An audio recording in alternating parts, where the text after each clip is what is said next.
యువరత్న నందమూరి బాలకృష్ణ గౌతమిపుత్ర శాతకర్ణి సినిమాతో తన కెరీర్లోనే land mark cinema అయిన 100వ సినిమాతో సూపర్ హిట్ కొట్టాడు.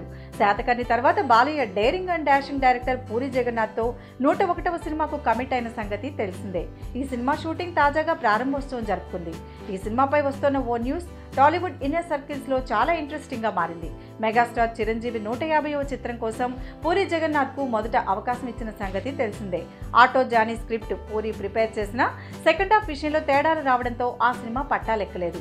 అయితే ఇప్పుడు చిరు రిజెక్ట్ చేసిన స్టోరీనే కొన్ని మార్పులతో బాలయ్య ఓకే చేసినట్టు తెలుస్తోంది. అదే ఆటో జానీ కథలో బాలయ్య నటిస్తున్నాడట. కంప్లీట్ కమర్షియల్ ఎంటర్టైనర్ గా తెరకెక్కనున్న ఈ సినిమాలో బాలయ్యను ఇప్పటి వరకు ఏ సినిమాలో చూడని కొత్త స్టైల్లో ప్రజెంట్ చేయనున్నాడట దర్శకుడు పూరి. అయితే టైటిల్ మాత్రం ఆటో జానీ ఉండకపోవచ్చని, మరో క్యాచీ టైటిల్ పెడతారని సమాచారం.